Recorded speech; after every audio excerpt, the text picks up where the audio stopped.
So today we're going to talk about adding and subtracting fractions that have a variable in the denominator. And what causes the problem is if you don't know how to do this without a calculator and there's numbers, then this is probably going to be one of the harder things that we do for our last lesson of the year. But a couple things, and I certainly don't have everything written up here. I just wrote down a couple notes up here I thought to help. To add or subtract fractions, we have to have a common denominator. We have to. It's a must. I want to start by looking for a common denominator. If that exists, then all that we have to do is we just have to add or subtract the numerator. We don't do anything to the denominator. We leave it alone. It's going to be part of the answer, but we don't have to do anything to it. If no common denominator exists, then we have to create the common denominator. And what you're doing when you create a common denominator is you're really multiplying the overall fraction by 1. But one other thing to keep in mind here as we go to add or subtract these fractions is, can you factor anything in the problem? So as we look at the first example here, luckily enough, we have a common denominator, 4x plus 1. And again, when we have a common denominator already, we simply, in this case, add 3x squared plus 5x minus 2 plus x squared plus 4x plus 4. We add the numerator and we keep the denominator as is. So we've added these fractions together. We need to do some more simplifying, and it really goes back to our lesson that we did earlier this week, which is once we combine these, can we simplify this? A quick little reminder that this is a 1 in front of there. So we get 4x squared plus 9x plus 2 divided by 4x plus 1. So the question is, can we factor the numerator and cancel anything out?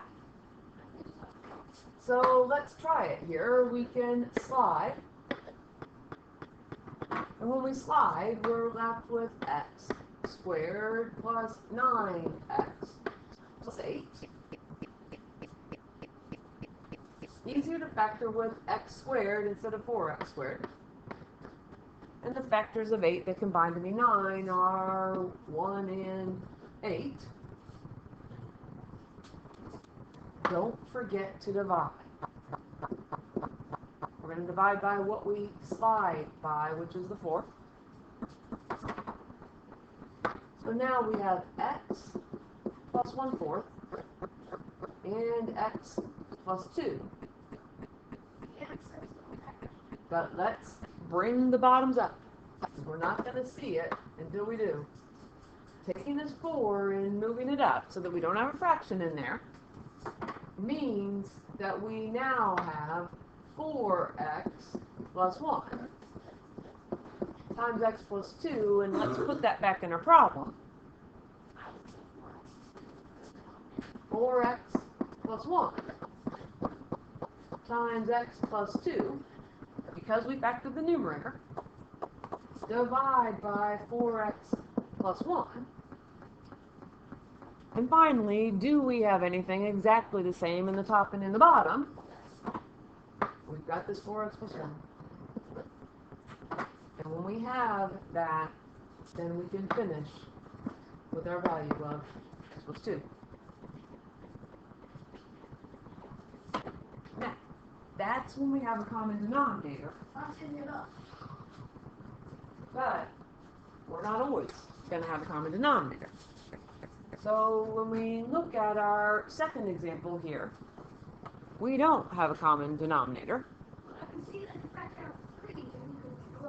But one of the things that I wrote above is, can we factor anything? And we can. So as we look at this problem and rewrite it, let's leave the 3 over the x plus 2 alone. We can't simplify 4x plus 5 anymore, but we can factor 3x plus 6. And what it is if we factor out the greatest common factor of 3, we're left with x plus 2. So, we still need to find a common denominator. And the common denominator is going to be the x plus 2, which is in both fractions, but it's also going to be the 3. Don't multiply those out. So the next step that I like to do is write down 3 times x plus 2 and 3 times x plus 2.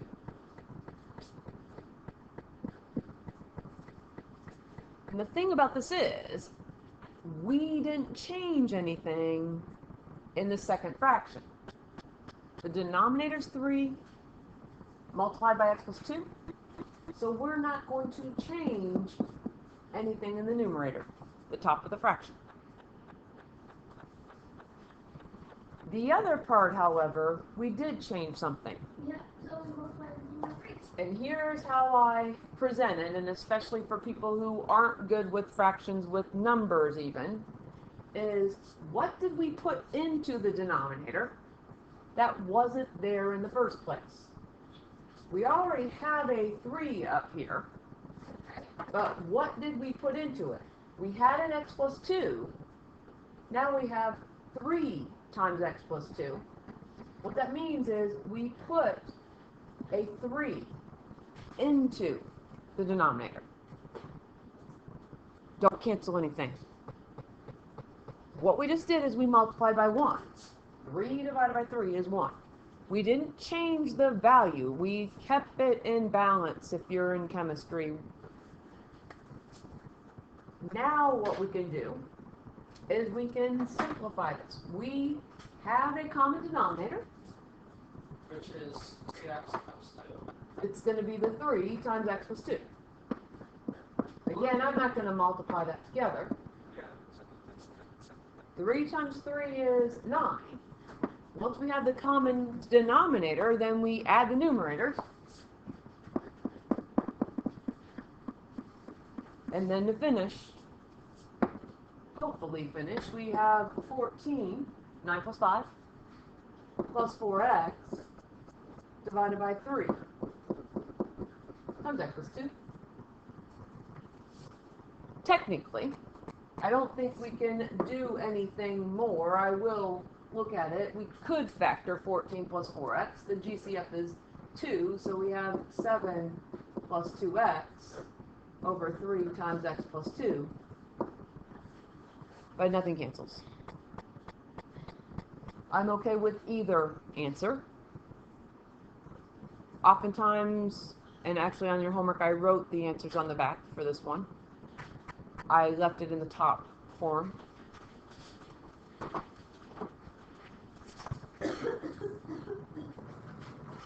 So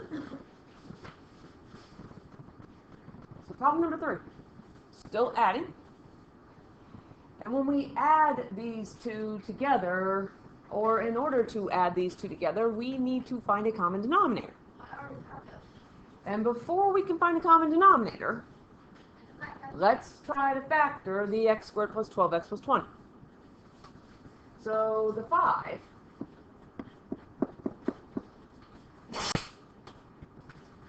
thank you. The 5 over x plus 10, we can't do anything to. But we can factor this. And x squared is x times x. And the factors of 20 that combine to be 12 are 10 and 2. 10 times 2 is 20. 10 plus 2 is 12. what we repeat in the denominator is going to be part of our common denominator. We don't have to write it twice. We only have to write it once, whatever repeats. But we also happen to have another binomial in our denominator of x plus 2. So that also has to be a part. If it's somewhere, it's going to be part of our common denominator. So now we have x plus 10 times x plus 2 is going to be our common denominator. And fortunately, again on this problem, this second fraction is not going to change. Our denominator is x plus 10 times x plus 2. So nothing is going to change in the numerator either. We don't have to manipulate it at all. We don't have to multiply by 1. But over here in this other fraction, right now, we had the 5 over the x plus 10. What did we put into the denominator that wasn't there originally? Again, we just had the x plus 10. Now we have x plus 10 times x plus 2. So we have to put the x plus 2 into our denominator. Don't cancel out anything. We just multiplied by 1. We have a common denominator. What we're going to do is we're going to add that together. I'm going to distribute, but our common denominator is x plus 10 times x plus 2. So this is going to be 5x plus 10, 5 times 2. We distributed the 5 plus 4x. And we can finish this problem here by combining like terms. We don't need to multiply out the numerator. 5x plus 4x, sorry, we don't need to multiply out the denominator. 5x plus 4x is 9x plus 10.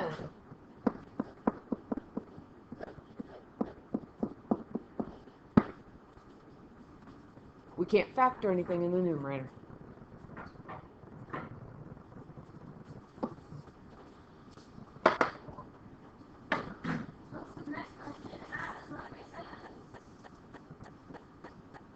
So we are lucky enough. Now we're switching over to subtraction.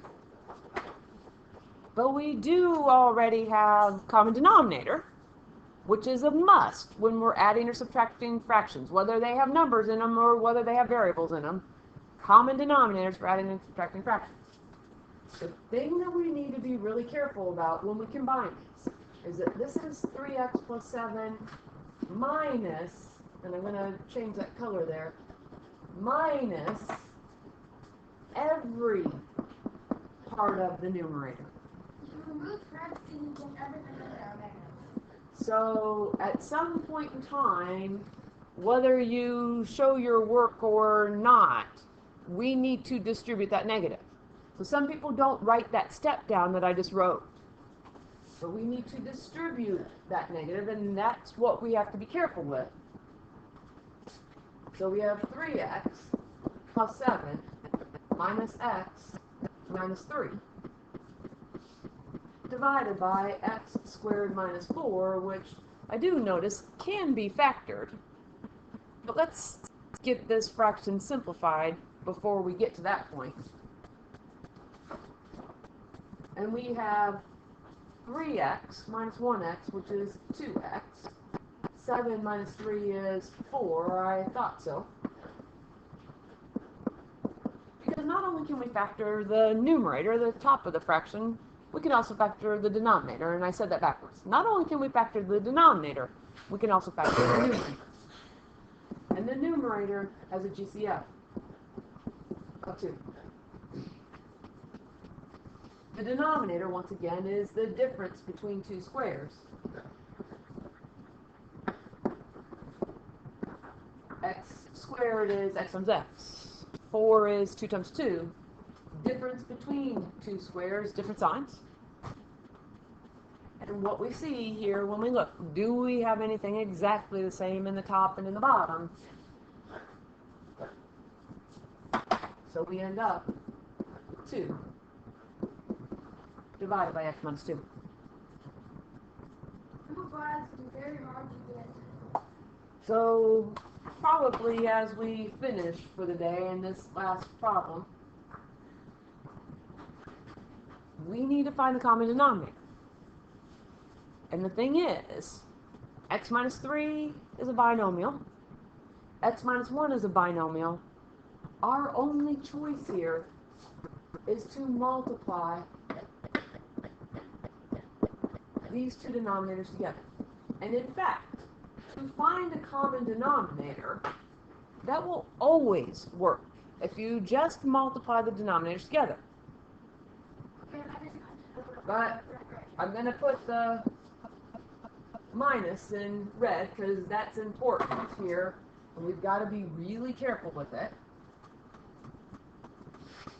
And what we're going to ask ourselves now is, what did we put into the denominator that wasn't there originally? Well, originally we had an x minus 3. Now we have also an x minus 1. We put into the denominator an x minus 1. Don't forget the 2 that was already there in the first place. Approach it from the same standpoint here for the next one. What is in the denominator now that wasn't there in the original problem? X minus 1 was there in the original problem. Now we have in, wrong color, x minus 3 in there. But don't forget that we also originally had a 1. Don't cancel anything out. We multiplied both of those fractions by 1. X minus 1 divided by x minus 1 is 1. X minus 3 divided by x minus 3 is 1. We kept the fractions equivalent. We're just writing them in a little bit different format. I am going to write one more step here, which you may or may not choose to do.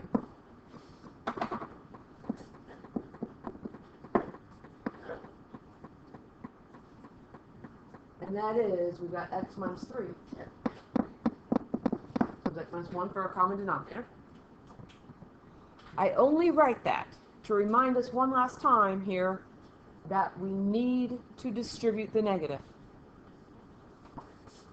So we'll start with distributing here, and we end up with 2x minus 2.